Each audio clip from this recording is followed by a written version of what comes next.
Most people never question the way they think about money. They question their boss, they question their schedule, they question the economy, inflation, opportunities, timing.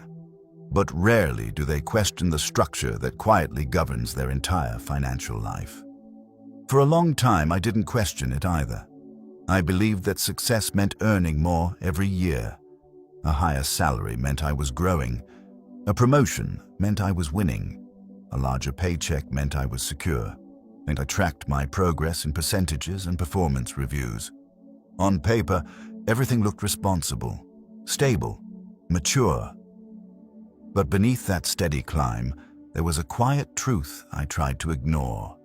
If I stopped working, the income stopped too. I remember the moment that realization became real. A close friend of mine lost his job during a sudden corporate restructuring. He had done everything right: degrees, late nights, consistent performance, loyalty to the company. As he wasn't reckless or unprepared.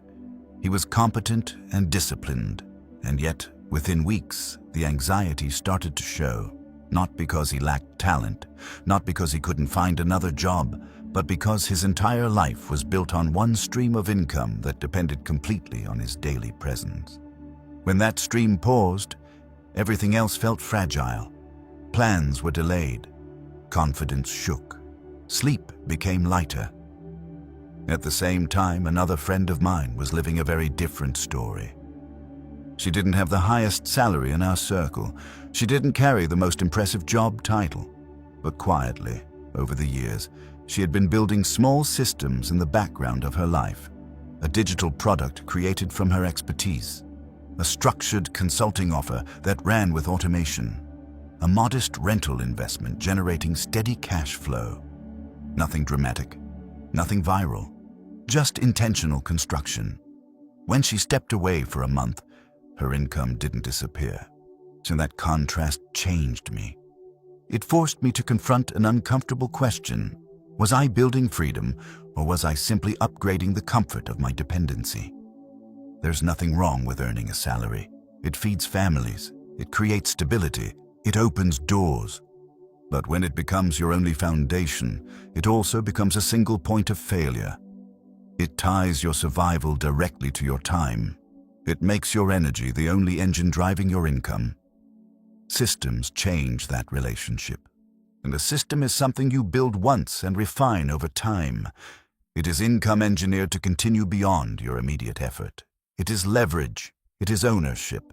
It is structure that compounds quietly while you sleep, rest, or choose to slow down. This is not about quitting your job tomorrow. It is not about unrealistic promises or overnight wealth. It is about shifting how you think, moving from earning to engineering, from trading hours to building assets, and from short-term stability to long-term design. If you have ever felt that quiet tension inside you, the feeling that your hard work should create something lasting, something that protects you instead of depending on you, then this conversation is for you. And if you know someone right now who feels stuck in the paycheck cycle, someone who works hard but needs a new perspective to improve their life, share this video with them. It might be exactly what they need to begin building a more secure and intentional future. Chapter 1. The Invisible Ceiling of Salary. Thinking. There is a ceiling most people never see. It is not written into your contract. It is not announced during performance reviews. It does not appear in your bank account balance. But it exists. It is the invisible ceiling created by salary thinking.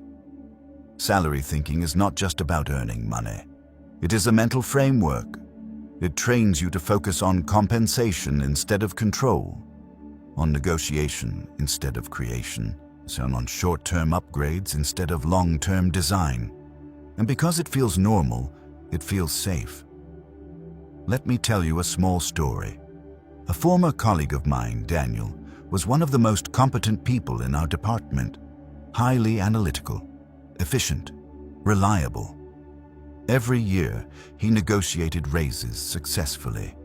He knew his market value and made sure he was paid accordingly. By most standards, he was doing everything right. One afternoon during lunch, We were discussing career growth. Daniel said something that stuck with me. As long as I keep increasing my salary, I'm good.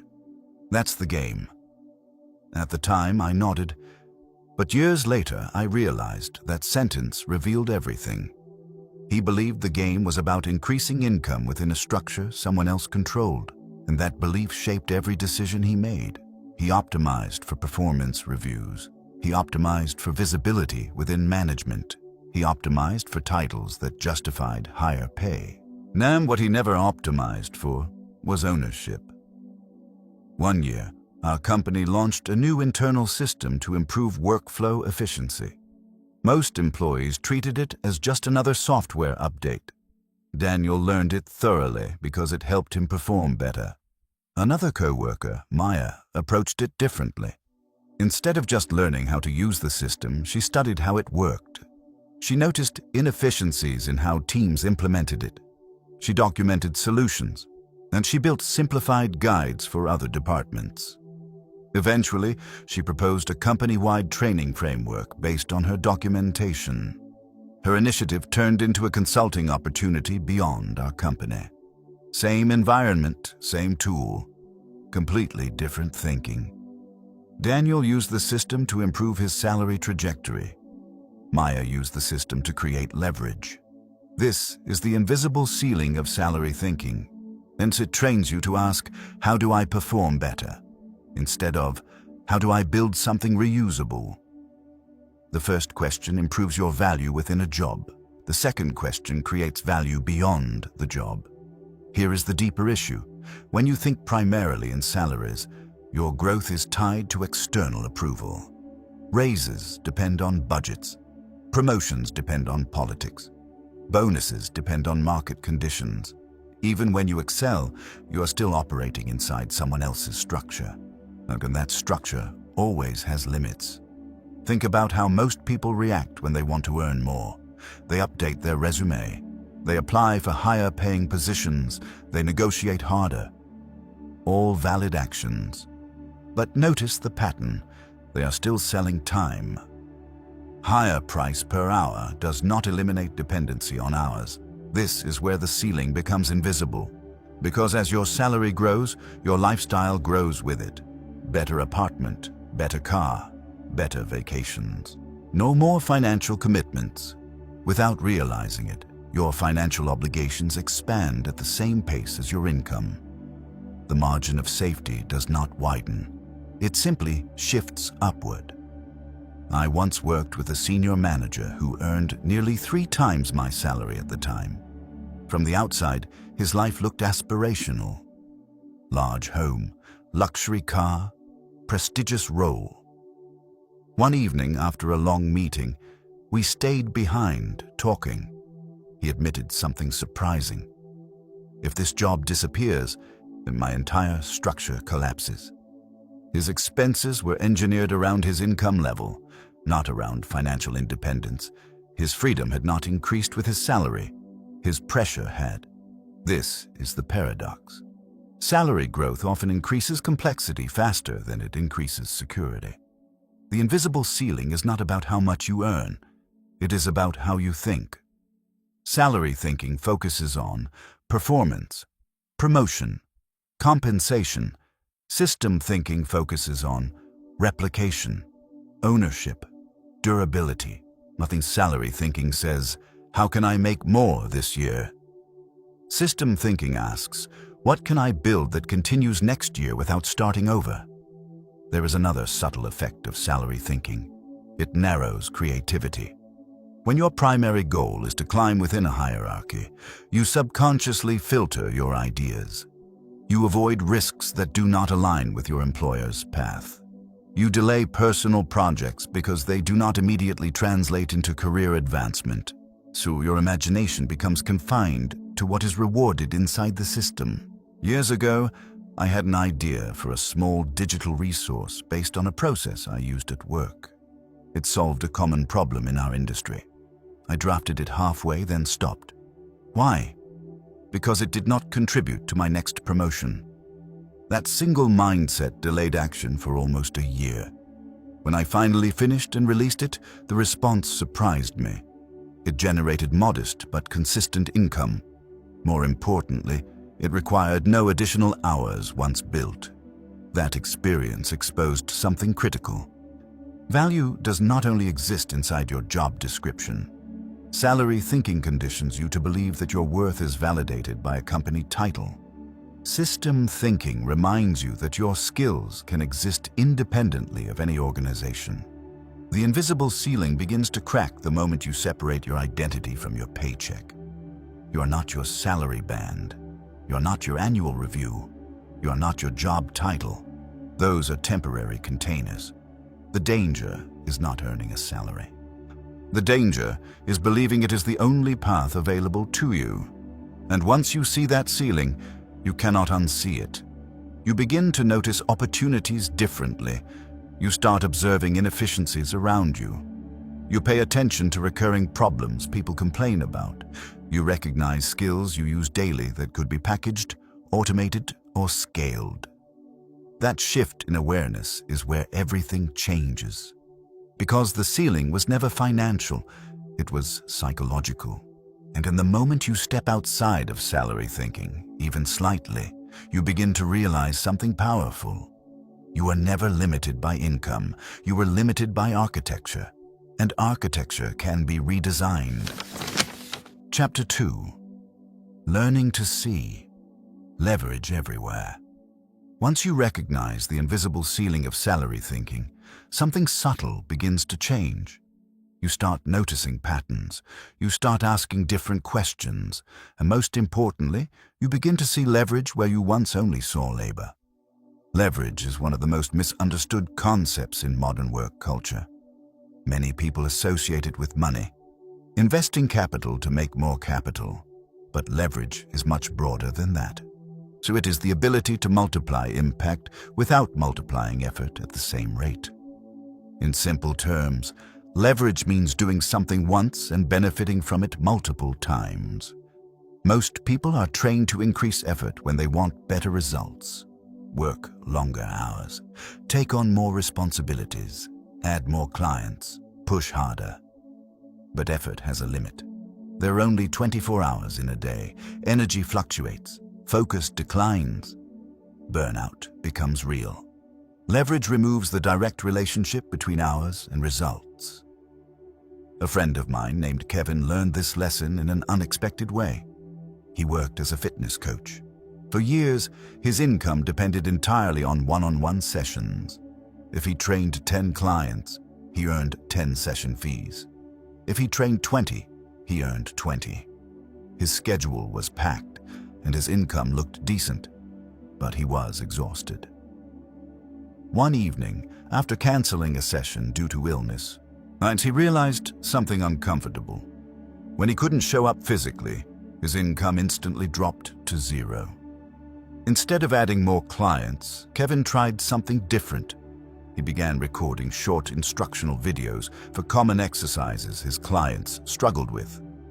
At first, it was just to save time explaining the same techniques repeatedly. Then he organized those videos into a structured beginner program. Eventually, he packaged it into a simple online course. The first month, it earned very little, but it required no additional time once completed. Over the next year, that small digital product quietly grew.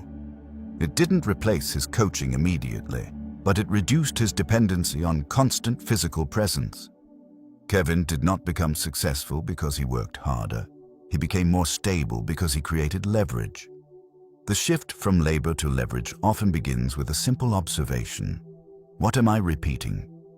Repetition is a clue. As if you're answering the same questions, solving the same problems, or performing the same tasks again and again, there is an opportunity to build something reusable. Most professionals ignore this because repetition feels normal. It is part of the job. But repetition is also a signal.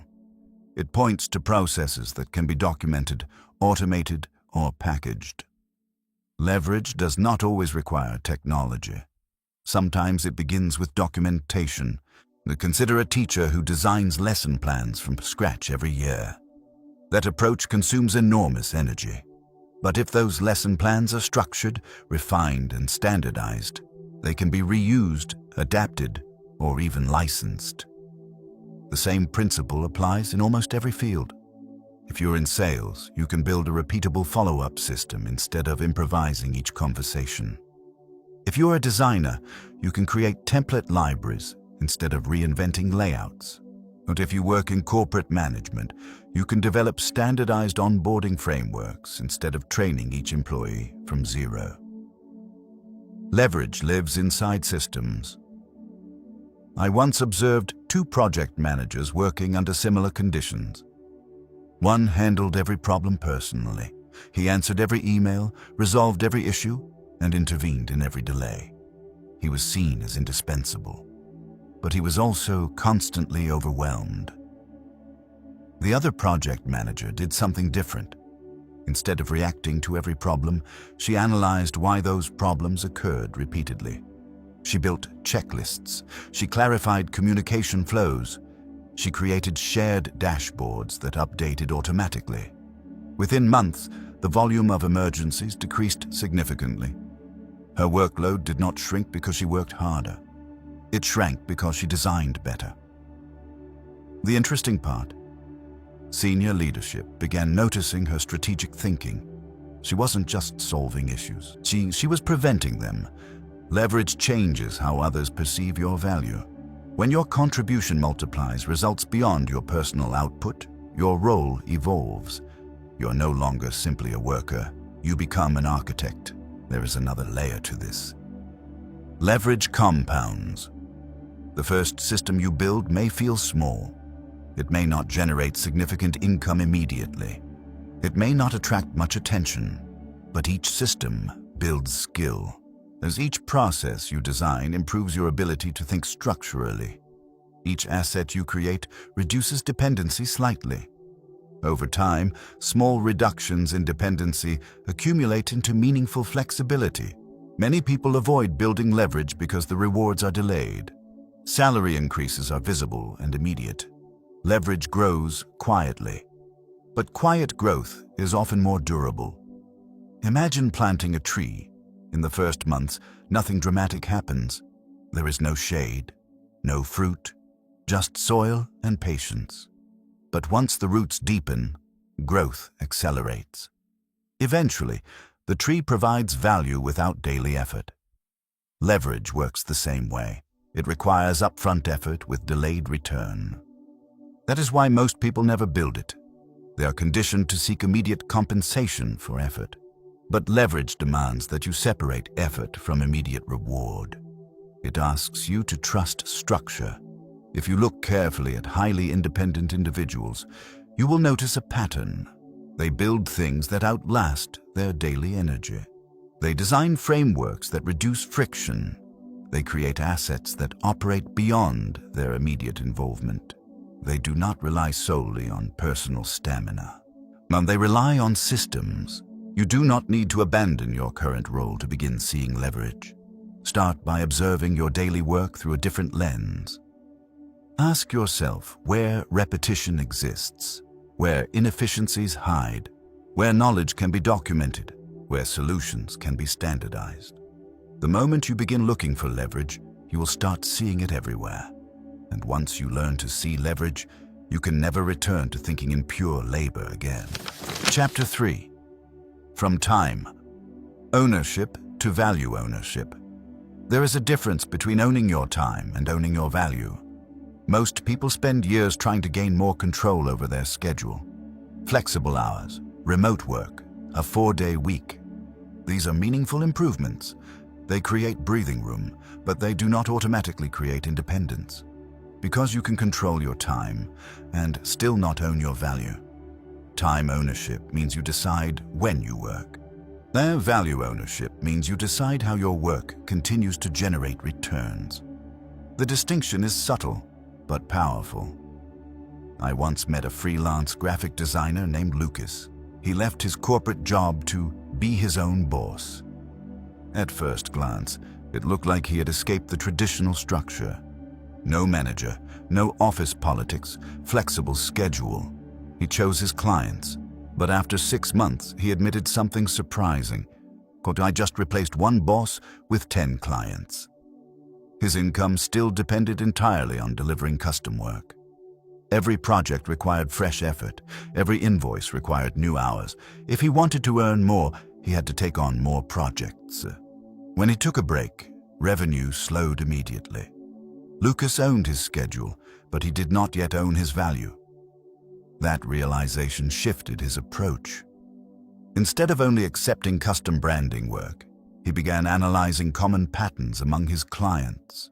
Many startups struggled with the same basic design needs: pitch decks, social media templates, simple brand kits. Rather than building everything from scratch each time, Lucas created standardized design bundles. He refined them, polished them, turned them into downloadable packages that could be customized with minimal adjustments. At first, the results were modest, but something fundamental changed. His expertise was no longer locked inside hourly contracts. It became an asset.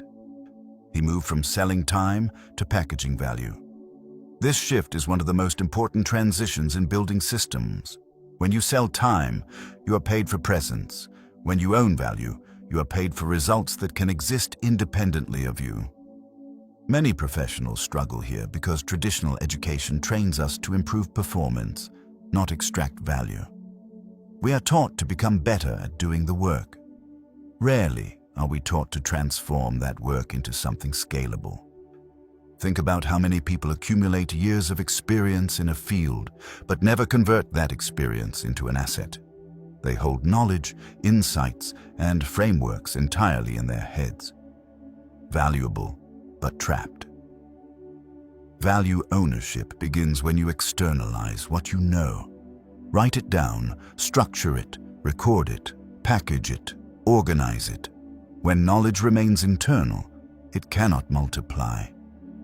There was a software engineer I once collaborated with named Priya. She was incredibly efficient. She could debug complex systems faster than anyone on the team.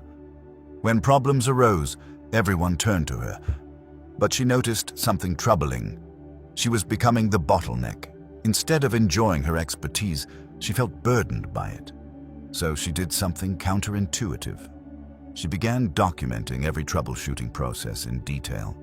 She created internal guides, built diagnostic flowcharts, recorded short walkthrough videos. Within months, junior engineers could solve issues that previously required her direct involvement. At first, she feared becoming replaceable. The opposite happened. Leadership saw that she wasn't just solving problems. She was increasing the entire team's capability. Her role evolved from problem solver to system strategist. By documenting her knowledge, she didn't diminish her value. She multiplied it. Value ownership is not about hoarding expertise. It is about structuring it so that it continues working beyond the moment you apply it. There is also a psychological shift involved. When you focus solely on time ownership, you think in terms of freedom from obligation. When you focus on value ownership, you think in terms of freedom through creation. The difference is profound. Escaping obligations can feel temporary. Creating assets feels permanent. Consider authors. A writer may spend months crafting a book. During that period, his income may be limited. But once published, that intellectual property exists independently. It can be sold repeatedly, licensed, translated, adapted. The effort was concentrated. The returns can extend. This principle applies in far more areas than we realize. If you are a consultant, you can transform your methods into a repeatable framework. If you are a teacher, you can create structured learning programs instead of one-off sessions. If you are in operations, so you can design process blueprints others can implement. The key question shifts from how do I get paid for this hour to how do I turn this into something reusable? There is a quiet power in that question, because once you begin building reusable value, your relationship with work changes. You stop viewing tasks as isolated efforts. You start seeing them as building blocks. Each project becomes an opportunity to refine a system. Each solution becomes a potential template. Each insight becomes potential intellectual property. The goal is not to eliminate work. The goal is to ensure your work accumulates. Salary thinking often resets progress every month. You earn, you spend, you repeat. But value ownership builds layers. What you create today can still serve you next year, and over time, those layers compound. Lucas did not stop freelancing immediately, but as his design bundles grew in popularity, his dependency on custom projects decreased. Eventually, he became selective about clients. Not because he worked less, but because he had alternatives. Alternatives create power. When your value exists independently of your daily hours, you gain negotiating strength. You gain strategic flexibility. You gain emotional stability. You no longer feel that every decision must be optimized for immediate income. You begin to think long-term. Value ownership transforms your skills from temporary services into durable assets. And once you understand that your expertise can be structured, stored, and scaled, you stop seeing yourself as a worker for hire. You start seeing yourself as a builder of value. That shift changes everything. Chapter 4. The architecture of your first system ideas are exciting. Insight feels powerful. But freedom is not built on ideas alone. It is built on structure. At some point, you have to move from understanding the concept of systems to actually constructing one. And this is where many people hesitate. Not because they lack intelligence, not because they lack skill, but because building a system feels intimidating. It sounds complex, technical, risky. In reality, your first system does not need to be impressive. It needs to be functional. I once met a woman named Hannah who worked full-time in human resources. She wasn't trying to become an entrepreneur. She wasn't dreaming of quitting her job. She simply noticed something. Every week, friends and acquaintances asked her for resume advice. She would sit down with them, review their documents, rewrite sections, suggest improvements. She enjoyed helping, but it was time-consuming. One evening, after finishing yet another unpaid review, she said something simple. "I keep answering the same questions." That sentence is where systems begin. Instead of scheduling another one-on-one session, Hannah started documenting her advice. She created a structured checklist for resume writing. Then she recorded a short video explaining the most common mistakes she saw. Then she built a basic template people could download. At first, it was just a personal resource she could send to friends. And then someone suggested she charge for it. Her first month, she made less than $200. Not life-changing. But something more important happened. She built infrastructure. She no longer needed to trade an hour of her time for every person she helped. The system did the initial work. If someone needed deeper customization, she could offer premium services on top. Hannah didn't invent a new industry. She simply structured what she already knew. Well, that is the architecture of a first system. It begins with 3 components: a problem, a repeatable solution, a delivery mechanism. The problem must be real and specific. Vague problems do not convert into systems. People want to be successful is too broad.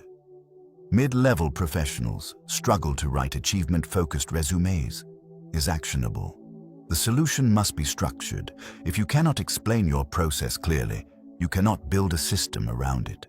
Clarity is the foundation of scale. The delivery mechanism determines how the solution reaches others. It could be digital downloads, automated emails, a subscription model, a licensing agreement, a simple website. The format matters less than the repeatability. Many people stall because they overcomplicate this phase. They think they need perfect branding, advanced technology, large audiences. You do not. You need usefulness. There is another story that illustrates this.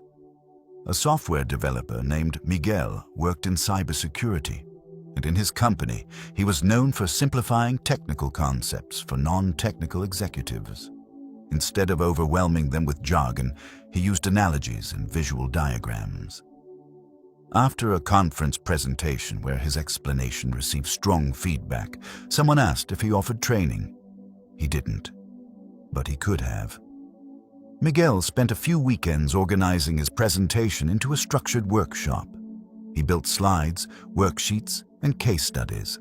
But instead of offering custom consulting every time, he created a standardized training package. Companies could book the program as a complete solution. Over time, that workshop evolved into a licensed program delivered by other trainers. Miguel's breakthrough was not discovering new knowledge. It was packaging existing expertise into a transferable structure. That is architecture. Systems are not built from inspiration. They are built from organization. Think of it like constructing a building. That you do not start with decoration. You start with a blueprint. Your blueprint answers simple but powerful questions. What outcome am I helping someone achieve? What steps consistently produce that outcome? How can those steps be documented or automated? Write those answers down, then refine them. Your first version will not be perfect. It does not need to be. Perfection is a delay tactic disguised as quality control. Execution creates clarity. When Hannah launched her resume toolkit, she quickly discovered gaps. Certain sections needed clearer examples. Some videos were too long. The pricing needed adjustment, but those refinements were possible only because she launched something. You cannot improve a system that does not exist. There is also a psychological barrier to building your first system: fear of visibility. When you package your knowledge, you expose your thinking to critique, but critique is feedback. Feedback sharpens architecture. The real risk is staying invisible. Another important principle: start narrow. Broad systems are fragile. Specific systems are strong. If you try to build something for everyone, you build something for no one. But if you solve a clearly defined problem for a clearly defined group, you create relevance.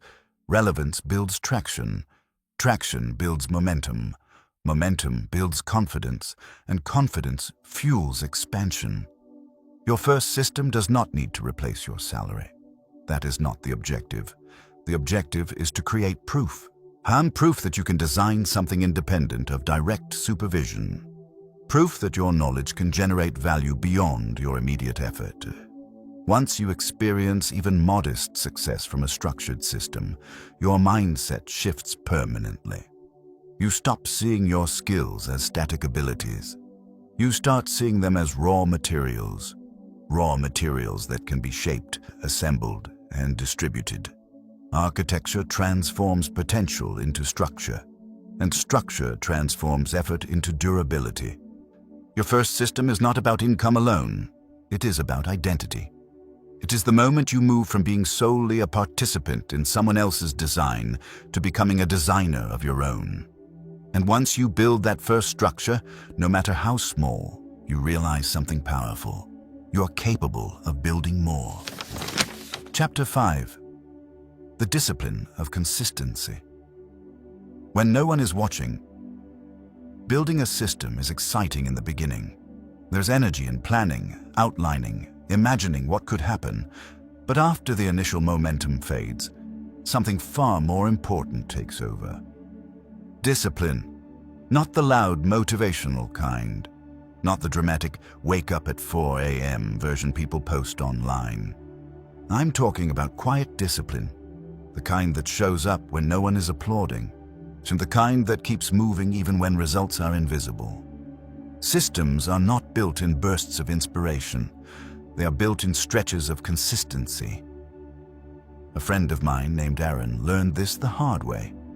He worked in finance and wanted to create a small investment education platform on the side. He had strong knowledge and clear ideas. The first month, he was energized. He designed a logo, mapped out content, even announced his project to friends. Then something happened. Engagement was low. His sales were slow. Feedback was minimal. His excitement faded. One night he called me, frustrated. "Maybe it's just not meant to work," he said. "If it were good, it would take off faster." But that statement revealed a hidden expectation. He expected immediate validation. Salary-based work conditions us to expect predictable feedback. You show up, you complete tasks, you get paid. The cycle is tight and visible. But systems operate on delayed reinforcement. You work today, you refine tomorrow. The results accumulate quietly. Aaron decided to adjust his mindset. Instead of measuring success by revenue, he measured consistency. His new rule was simple: publish one high-quality piece of content every week, no matter what. No exceptions. No emotional negotiations. Week after week, he followed the rule. Some weeks were discouraging, others felt promising, but the rhythm remained. After 6 months, something shifted. His audience began growing steadily. After a year, he had built a small but loyal community. Sponsors reached out. A digital course began selling organically. The turning point was not a viral moment. It was sustained discipline. Consistency builds credibility, not just with an audience, but with yourself. Every time you follow through on a commitment, you reinforce an identity. I am someone who builds. Without discipline, systems collapse under emotional pressure. There will be days when you doubt your idea. Days when you question your abilities. Days when progress feels invisible. Discipline bridges the gap between vision and outcome. There is also a practical dimension to this. Systems compound through iteration. Iteration requires time. If you abandon your effort after 3 weeks, you never gather enough data to refine. You never learn what works and what doesn't. You never give your structure a chance to mature. Imagine planting seeds and digging them up every week to check if they are growing. And you would destroy the process before it has a chance to take root. Consistency is patience in action. Another example comes from someone I met at a networking event. Her name was Claire, and she worked as a language tutor. She wanted to create an online membership platform for advanced learners. Her first attempt was messy. The website was basic. The content felt uneven, but she committed to improving one element each week. Week 1, better lesson structure. Week 2, clearer onboarding. As week 3, interactive exercises. Week 4, automated billing. None of these improvements were dramatic individually, but together, over 12 months, they transformed her small platform into a polished ecosystem. When people complimented her success, they assumed it was sudden. It wasn't. It was accumulated refinement. There is a mental trap that often appears during this phase. You begin comparing your early progress to someone else's established system. You see polished websites, names large audiences, automated workflows that look effortless. What you do not see are the years of invisible work behind them. Comparison kills consistency. The only relevant comparison is between who you were last month and who you are today. Have you improved your process? Have you clarified your message? Have you strengthened your structure? If yes, you are progressing. Discipline also requires boundaries. If you treat your system-building time casually, it will disappear under urgent but less important demands. Protecting time is an act of seriousness.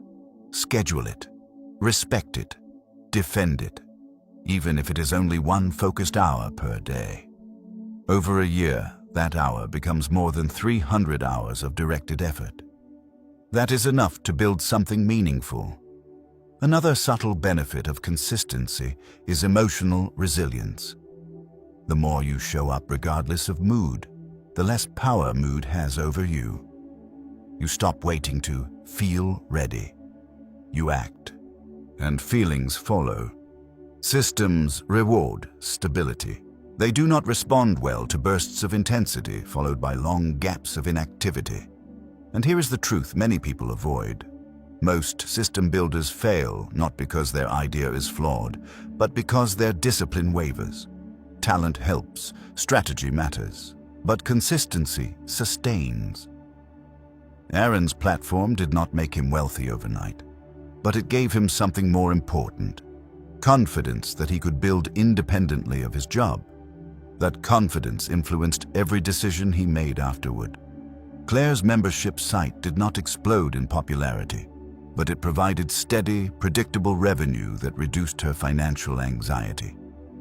These outcomes were not products of luck. They were the result of quiet, repeated action. Discipline transforms fragile ideas into durable systems. It turns uncertainty into structure. And most importantly, it proves to you that you are capable of long-term creation.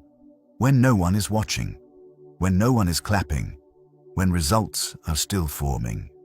That is where systems are truly built. Chapter 6. Designing income that survives your absence. There is a powerful question that determines whether you are truly building a system or simply creating a more complex job. What happens when you disappear for 30 days? Not a weekend. Not a short vacation where you still check emails. I mean truly unavailable. No meetings. No responses. No supervision. Does income continue? Or does everything pause? This question reveals the strength of your design. Many people believe they have built a system when, in reality, they have only optimized their involvement. They work efficiently. They automate small tasks. They delegate minor responsibilities, but the structure still depends on their oversight. A real system survives your absence. I learned this lesson from a restaurant owner named Victor. He had built a popular local cafe over 15 years. It was successful, profitable, well-known. He was proud of what he created. But there was one problem, and he was there every day. From opening to closing, Victor supervised operations personally. He knew every supplier, every recipe adjustment, every staff schedule. Customers loved him because he was present. Then he had a health scare. Nothing catastrophic, but serious enough that his doctor insisted he step away for at least a month. Victor reluctantly agreed. Within 2 weeks, chaos began. Orders were mismanaged. Staff were unsure about certain decisions, and vendors called him directly for approvals. Revenue dipped. The cafe had customers. It had employees. It had brand recognition. But it did not have independence. After he returned, Victor made a decision. Instead of continuing as the central operator, he would redesign the business to function without him.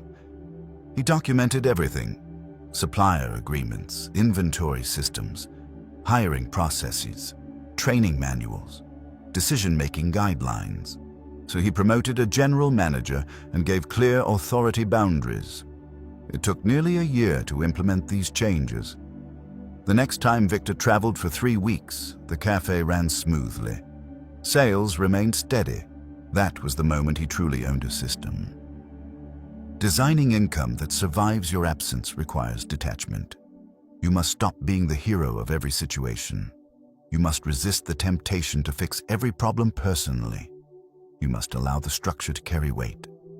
This is difficult because involvement feels valuable.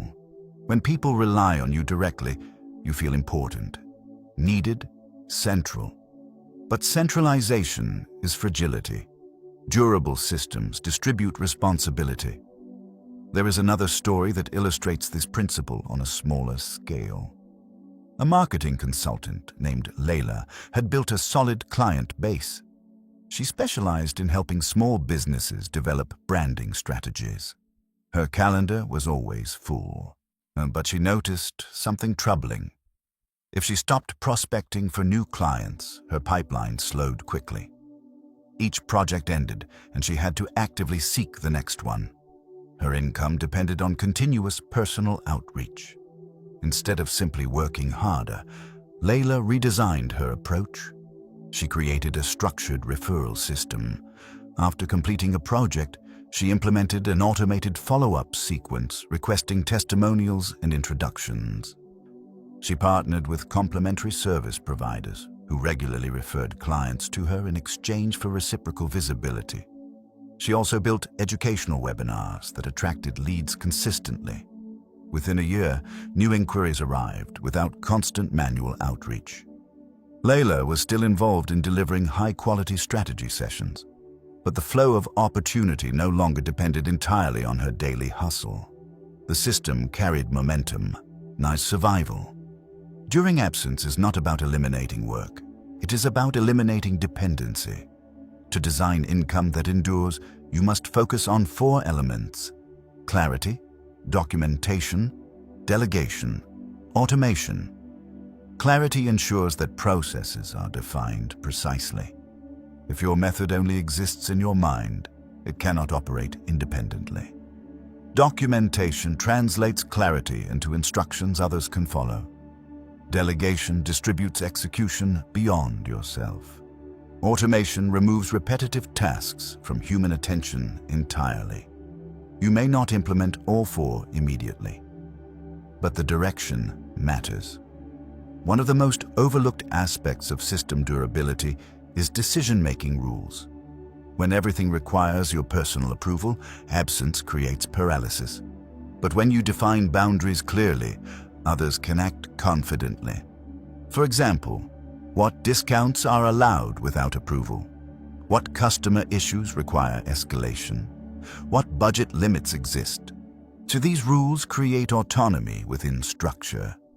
In personal systems, the principle remains the same. If you build an online course, can students navigate it without contacting you daily? If you manage rental properties, do you have clear maintenance protocols and a property manager? If you run a consulting practice, do contracts and onboarding materials guide clients automatically through initial stages? Designing for absence requires humility. You must accept that others can operate parts of the system differently than you would. Perfection must give way to functionality. The goal is not flawless replication. The goal is resilience. There is also an emotional shift involved. When income depends solely on your presence, you feel pressure to always be available. You hesitate to rest. You worry about missing opportunities. You remain in constant alert mode. When income continues without immediate involvement, a subtle calm emerges. You make decisions from strength rather than urgency. Victor no longer feared taking time off. Layla no longer panicked during slow weeks. Their systems did not eliminate effort, but they reduced vulnerability. Designing for absence forces you to think long-term. It compels you to build structures that can withstand unpredictability, illness, market shifts, personal change. The ultimate test of a system is not how well it performs when you are fully engaged. It is how well it performs when you step back. Because true freedom is not measured by how hard you can work. It is measured by how well your architecture holds when you are not there to support it. Chapter 7. Playing the long game. When others chase. Speed. There is a quiet advantage available to anyone willing to think in decades instead of quarters. Most people underestimate what can happen in 5 focused years and overestimate what can happen in 5 impulsive months. Salary-based environments condition us to think in short cycles. Monthly paychecks, quarterly reviews, annual raises. The feedback loop is immediate. You work, you get paid. You perform, you get evaluated. Systems operate on a different clock. They reward patience, refinement, and strategic positioning. I once had a conversation with a man named Robert at a small business conference. He ran a niche manufacturing company that produced highly specialized components for industrial equipment. Nothing glamorous. No social media buzz. No viral campaigns. When I asked him how he grew his company, he smiled and said something unexpected. I just stayed. That was his strategy. And while competitors jumped into trendy markets, pivoted rapidly, or chased quick growth, Robert focused on improving one narrow line of products year after year. He reinvested profits into better equipment, strengthened supplier relationships, built long-term contracts with clients. There were years when growth looked slow. Some competitors expanded faster in the short term. But over 15 years, something remarkable happened. His reliability became his brand. When economic conditions shifted, clients chose him because he was stable, predictable, consistent. He wasn't the fastest. He was the most durable. Playing the long game does not mean moving slowly. It means making decisions that remain intelligent 5 years from now. Short-term thinking prioritizes immediate validation. Long-term thinking prioritizes structural advantage. Consider how many people abandon projects just before they mature. A blog that gains traction after 12 months. And a small software tool that becomes profitable after iterative improvements. A niche product that finds loyal customers through steady refinement. Most systems fail not because they are flawed, but because they are abandoned prematurely. The long game demands emotional endurance. You must tolerate periods where progress feels invisible. You must resist the urge to pivot every time something new appears more exciting. There was a woman named Nadia who started a podcast focused on financial literacy for young professionals. The first year was discouraging. Downloads were low, sponsorship offers were non-existent. Friends questioned why she invested so much time into something with little visible return. But Nadia treated the podcast as infrastructure, not entertainment. She studied audio quality, improved storytelling, refined her messaging, networked strategically with guests who shared her audience. And by year 3, her show had become a respected voice in a specific niche. Opportunities expanded organically, speaking invitations, partnerships, digital products. Nothing about her growth was explosive. It was cumulative. That is the essence of the long game. You compound reputation, you compound skill, you compound relationships, you compound trust.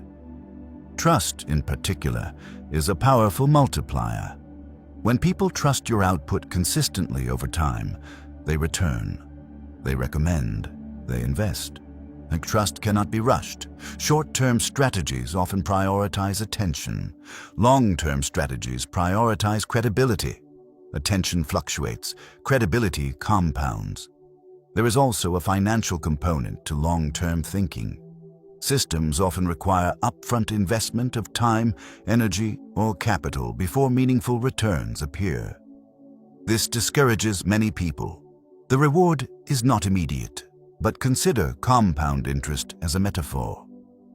In the early stages, growth appears insignificant. Name the curve is almost flat. Over time, acceleration becomes dramatic.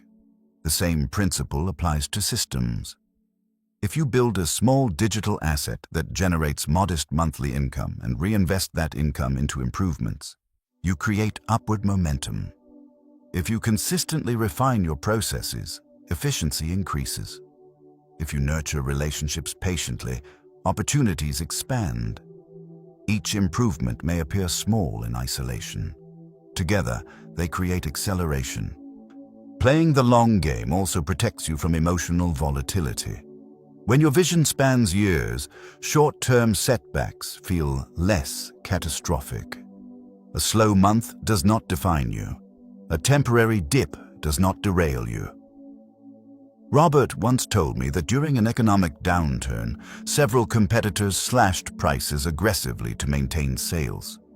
He resisted. Instead of racing to the bottom, he communicated value clearly and strengthened existing contracts. Some clients left temporarily. Many returned later. Because reliability outlasted discounting. Long-term thinking requires confidence in your architecture. It requires clarity about your positioning. It requires commitment to refinement rather than reaction. Another advantage of the long game is identity formation. When you stay committed to a structured path over years, you evolve into someone different. You develop deeper expertise. You cultivate resilience. You become known for something specific. Identity builds leverage. When people associate your name with consistency and quality, opportunities find you. Chasing speed often sacrifices depth, and chasing trends often sacrifices focus. But focusing on one structured direction over time builds authority. This does not mean ignoring change. It means integrating change strategically rather than impulsively. Nadia adapted her podcast format gradually as she learned more about her audience. Robert adopted new technology when it aligned with his long-term vision. They were not rigid. They were anchored. Anchoring provides stability. The long game is not glamorous, and it does not produce dramatic overnight transformations. It produces something more powerful, structural advantage. And structural advantage compounds quietly until one day it appears obvious to everyone else. When others chase speed, play depth. When others chase visibility, build credibility. When others abandon early, stay long enough for momentum to work in your favor. Because systems reward those who remain committed long after initial excitement fades. And in a world addicted to immediacy, patience becomes a competitive edge. Chapter 8. The identity shift that changes everything. At some point, building systems stops being about tactics. It becomes about identity. You can learn strategies, you can study automation tools, you can analyze business models. But if you still see yourself primarily as someone who earns by being directed, you will unconsciously return to familiar patterns. The final shift is internal. It is the moment you stop asking, "What should I do next?" and start asking, "What am I building?" That question reshapes how you move through the world. I once met a man named Oliver who worked as an operations manager in a mid-sized logistics company. He was competent and well-respected.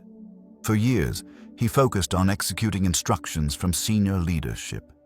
If there was a new initiative, he implemented it. If there was a problem, he solved it. He was efficient, but he wasn't building anything that belonged to him. One day, during a strategy meeting, a senior executive presented a 5-year roadmap for the company. As Oliver listened, something clicked. The company had a long-term vision. It had targets, milestones, structural goals. He realized something uncomfortable. He had never created a 5-year roadmap for himself. His career had direction, but not design. That realization triggered a personal shift. Instead of viewing his job as a sequence of tasks, he began treating it as a training ground. Every project became data. Every challenge became research. He studied patterns, identified recurring inefficiencies across the industry. Gradually, he started outlining an idea for a software tool that could streamline common logistics bottlenecks he had observed. He didn't rush. He didn't quit his job. He documented insights for months. Then he partnered with a developer friend and built a simple prototype. The tool wasn't revolutionary, but it addressed a specific frustration that many companies faced. And because Oliver had years of real-world exposure, his solution was grounded in reality, not theory. Within 2 years, that prototype evolved into a subscription-based platform used by several small logistics firms. The transformation did not happen because Oliver suddenly worked harder. It happened because he changed how he saw himself. He was no longer just an operations manager. He was an architect in training. Identity precedes action. If you see yourself as an employee waiting for instruction, you will optimize for compliance. If you see yourself as a builder, you will optimize for creation. This identity shift affects small decisions: how you spend free time, what you study, what problems you pay attention to, who you network with, what risks you consider acceptable. Builders think in terms of assets. They ask, can this knowledge be stored? Can this solution be reused? Can this relationship become long-term? Can this effort accumulate? They view experiences as raw materials. Salary thinking often compartmentalizes life. Work is work. Personal interests are hobbies. Conversations are casual. Builder thinking integrates everything. A casual conversation might reveal a market need. A hobby might become a niche product. A frustration might signal an opportunity. The world becomes full of inputs. Another example comes from someone unexpected, a high school teacher named Marcus, as he loved teaching history but felt financially constrained. Instead of leaving education immediately, he reframed his perspective. He stopped seeing himself solely as a teacher delivering lessons. He started seeing himself as a curriculum designer. He began developing comprehensive teaching units that combined storytelling, multimedia resources, and interactive activities. Other teachers noticed and asked for access. He refined the materials and created a subscription-based resource platform for educators. Marcus did not abandon his profession. He expanded his identity within it. The income from his platform eventually gave him flexibility, but more importantly, it gave him ownership over his expertise. When identity shifts, fear loses some power. Because you are no longer experimenting randomly, you are building intentionally. This does not eliminate uncertainty, but it provides direction. Another subtle benefit of this identity change is resilience. When a project struggles, you do not interpret it as personal failure. You see it as feedback for refinement. Builders expect iteration. They expect improvement cycles. They detach ego from outcomes. Oliver's first software prototype had multiple flaws. Users complained about interface issues. Some features were confusing.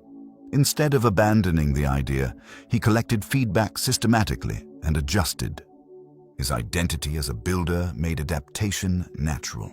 There is also a long-term psychological reward in this shift. When you build systems, you experience progress differently. Instead of counting hours worked, you measure structures created. Instead of measuring effort, you measure accumulation. You begin to think in layers. What did I build this year? What improved? What became more efficient? What gained traction? Each layer strengthens your position. Eventually, you look back and realize you are standing on foundations you constructed intentionally. That feeling is different from receiving a raise. It is deeper. It is ownership. The identity shift is not dramatic. It does not require public declarations or sudden exits from stable jobs. It requires quiet commitment to think differently about your role in the world. You are not limited to executing someone else's blueprint. You can draft your own.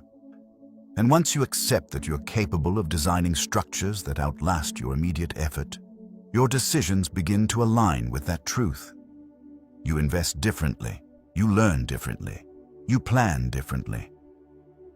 The final step in stopping salary thinking is recognizing that you are not just a participant in economic systems. You are capable of building them. That realization changes how you see opportunity. And once your identity aligns with creation instead of dependency, the question is no longer whether you can build something lasting. It becomes what you will build next. We've covered a lot in this journey together. From recognizing the invisible ceiling of salary thinking, to learning how to see leverage in everyday work, from shifting toward value ownership, to building your first real system, from developing quiet discipline, to designing income that survives your absence, from committing to the long game, to ultimately transforming your identity into that of a builder. Each chapter pointed to one central truth. Freedom is not earned in increments of salary. Now, it is engineered through systems. We did not talk about quitting your job recklessly.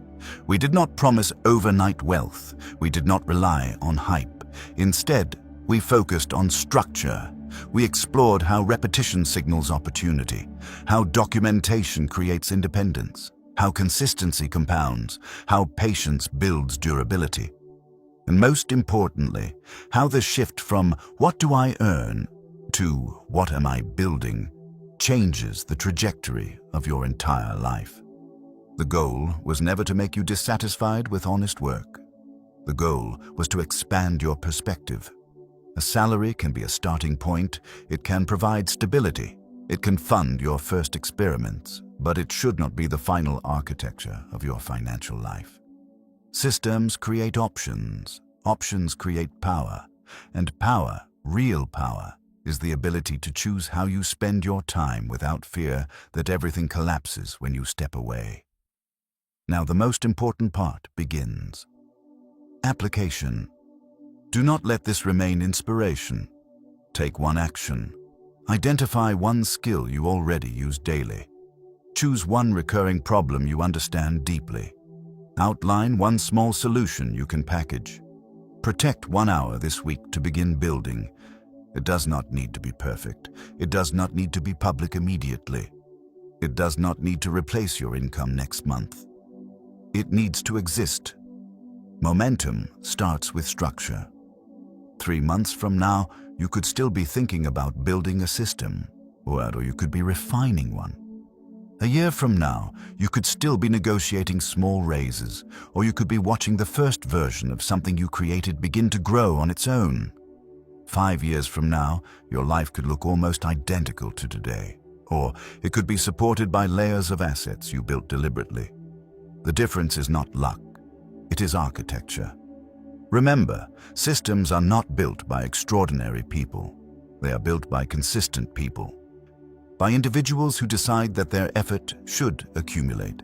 By individuals who understand that identity shapes action. You do not need permission to begin. You do not need perfect timing.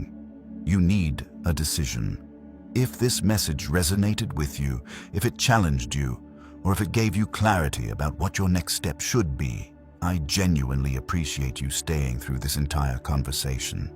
Your time is valuable, and the fact that you invested it in expanding your thinking means something.